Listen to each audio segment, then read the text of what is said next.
today we are going to talk with Olayinka Odeniran.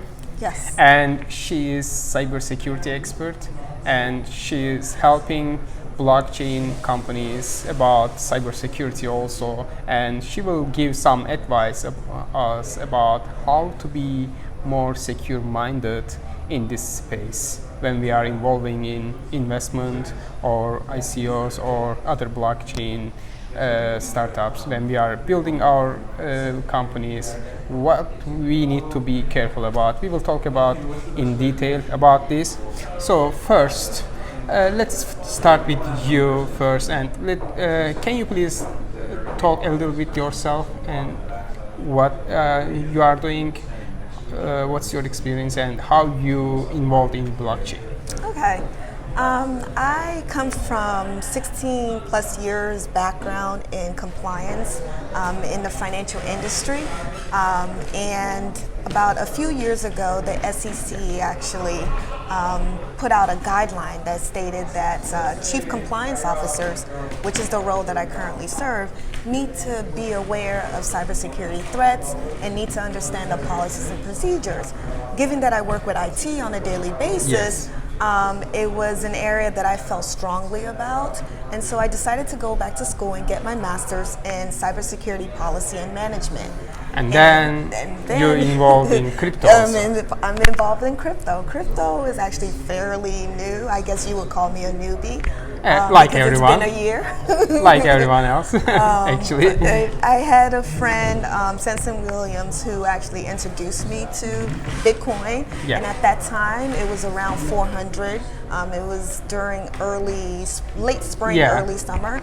And he was like, you got to get into it. You got to get into it. But as a person, cybersecurity expert. Yeah, exactly. I overanalyze things, so I Yeah. took a while to get into it. But I also got to get involved in the community, and by looking at the community and just sitting back and reviewing the community, I realized that there was a need for cybersecurity training, and that's why if you go on my LinkedIn page right now, I've created a lot of training opportunities Yes. that are cybersecurity related. I actually read most of them, and I would like to talk more about them. So what are the top security mistakes that blockchain startups, blockchain companies, or ICOs are making right now? Assuming that their IT individual or the developers understand cybersecurity. I think that's the biggest misconception. Cybersecurity is not just system-based, it's also people-based as well. Yes. It's something that all ICOs, especially crypto exchanges, need to be mindful of because there are cyber threats out there. Sure. Every single day, hackers are trying to gain access into your system.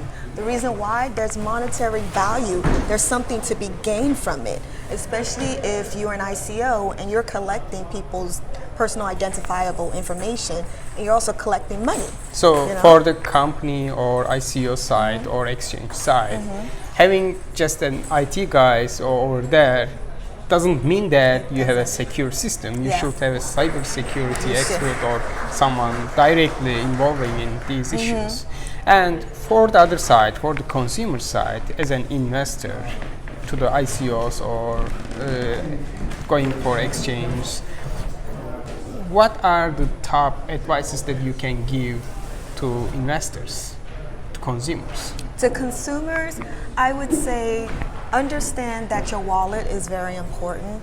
Yes. Understand the difference between a public and a private key. Never share your private key. And you don't want your public key to be out there as well. But also understand there's a difference between the different wallets. There's a hot wallet and a cold wallet. The internet is not safe, Yes. so therefore anything that's connected to the internet is vulnerable.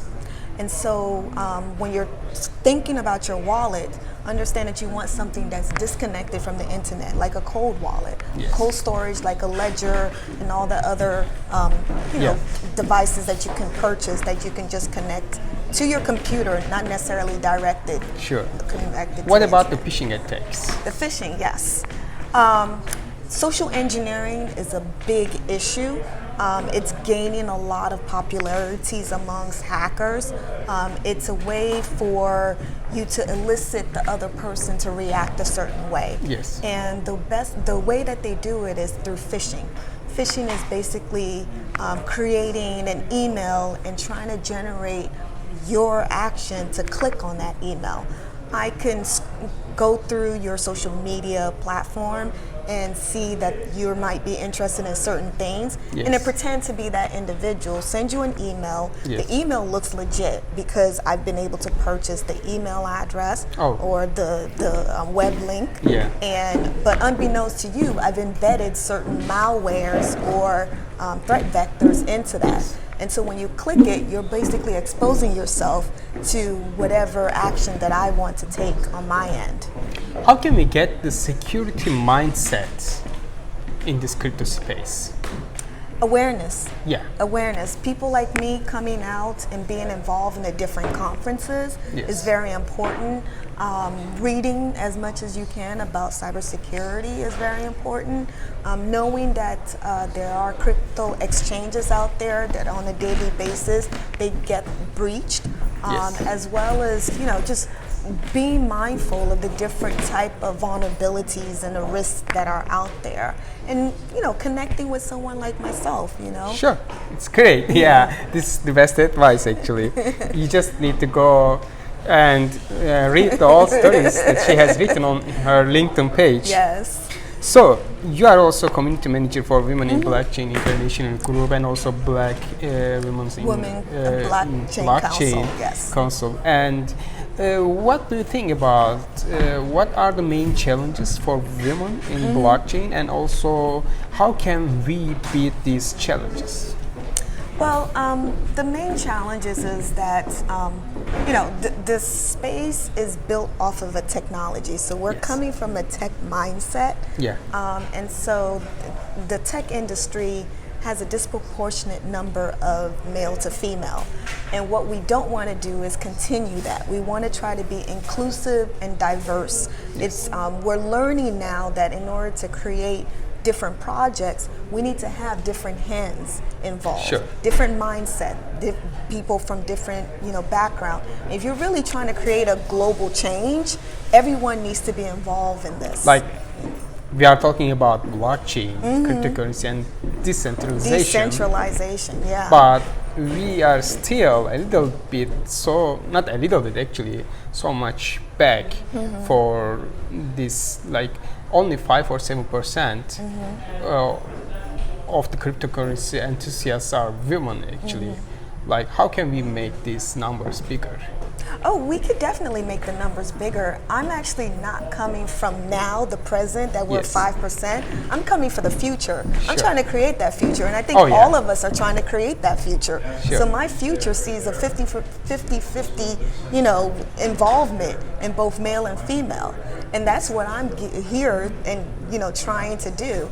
As an admin for Women in Blockchain International Group, as well as a founder of Black Women Blockchain Council, it's my goal to make sure that everyone understands that we are here.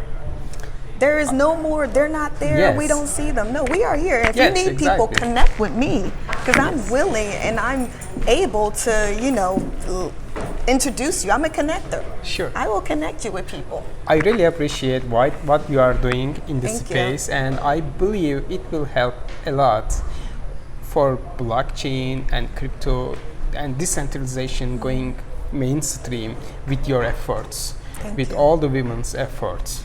And as we have talked about ICO scams or phishing attacks or other security issues, please get the mindset of awareness. And I have seen in every tweet I posted on my personal Twitter account, I have almost 700,000 people, and in every tweet I post, there are some scam accounts like resembling to me or resembling to the platform that I have been mentioning about, and sending some links to the community. Just be careful and get the mindset of security awareness. I really appreciate for your contribution. Thank you so much. Thank you very Thank you. much. I really appreciate it.